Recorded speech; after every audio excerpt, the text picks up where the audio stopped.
GM, and myself who has been described as the new. So I was asking him whether he belongs to the old media and I belong to the new media. Unfortunately, I belong to the old media, and I'm just here to make a few remarks. I'm not going to spend more than 5 minutes to talk about why we are here. World Press Freedom Day, like we know, is celebrated mainly for 4 reasons. I'm just going to run through them as a reminder to why we are here. 1, to celebrate the fundamental principles of press freedom. That is a core issue of World Press Freedom Day. And press freedom, of course, we all know, is already enshrined in our Constitution and in all the statute books. Secondly, to assess the state of press freedom throughout the world. And then thirdly, to defend the media from attacks on their independence. Lastly, to pay tribute to journalists who have lost their lives in the line of duty. Now we draw that home to Rivers State.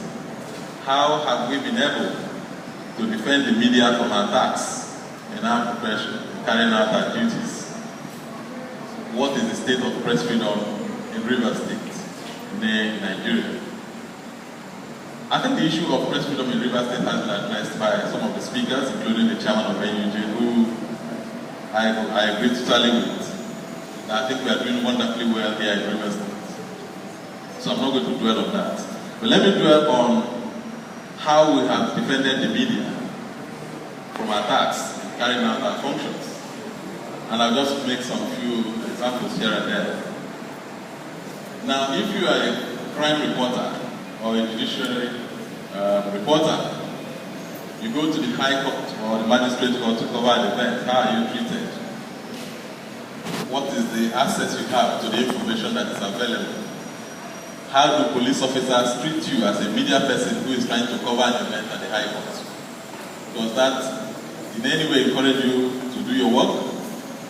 I think from experiences that we have, we are inhibited by the actions of these officers who do their job.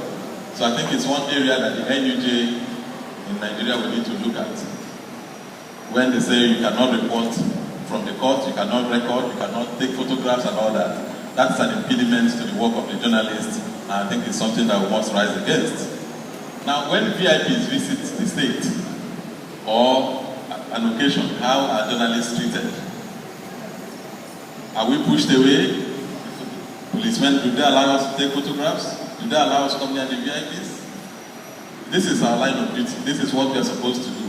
How are we protected from doing this work in the line of duty?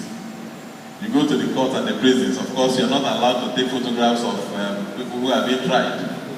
Unfortunately, when prisoners escape from prison, they run to the media houses to publish their photographs. I wonder where we'll get these photographs to publish.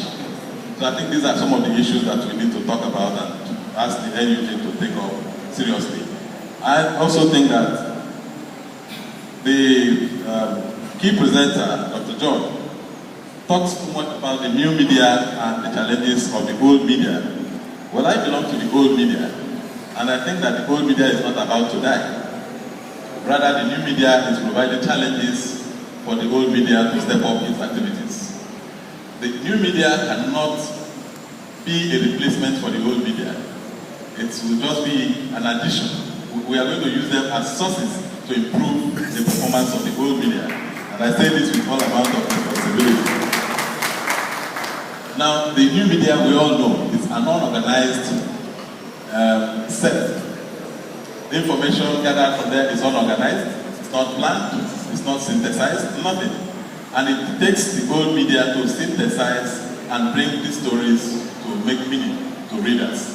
And to that extent, the old media will continue to play that role and play it even better because we have new access and new means of information to add to our work. I also want to say that information gathered from the new media is not something that one can rely on always. For instance, if you go to the court, perhaps you're sued for one story or the other, and you go to the court. Sorry, if your source is just the new media, or the Facebook, or whatever, you will go to jail for something that you have written. And that is where the new media, the old media, continues to hold sway. Because it is a responsible medium, It is something that one can lay hands on even after the event had passed. Dr. John talked about having documentations. For the new media, you can click with the button and all that you have written in the past is public. Right now, the old media has archives. And wherever and whatever you need information, it's just with a click of the button. I'm sure you will also get all the same information that has been published 20, 30 years ago concerning the publication. Now, for us in government media, let me speak about the Rivers State Newspaper Corporation where I work. Press freedom has been given a new fit and a new dimension. We're proud to say that we're not gagged. We're proud to say that editorials are not written for us from Government House. We're proud to say that we have done things that has made the government to change the course of direction of doing one project or the other, because we have exhibited our freedom, we have exhibited the fact that we can make contributions which government will consider meaningful to our development. So on that note, we want to thank the government for giving us that understanding and believe that we can manage information and that we can contribute meaningfully to the development of the state. Press freedom to us means quite a lot. Government is doing a lot in the Rivers State Newspaper Corporation, where a brand new rotary machine that will print 35,000 copies of the newspaper in 45 minutes will be installed in the next few months. We consider that a privilege, and we consider it fact that government has shown that they believe and trust in us, and that we're going to take some responsibility when that machine comes on. And I think that it will do a lot of good to all the printers, all the publishers who are in this state, because we're going to offer our services to you. You no longer run from pillar to post of where you print your materials. We'll be willing to collaborate with you and ensure that we continue to add to the intellectual progress of this state. Let me thank the NUJ for giving me this privilege and the opportunity to attend this occasion. Thank you and God bless you.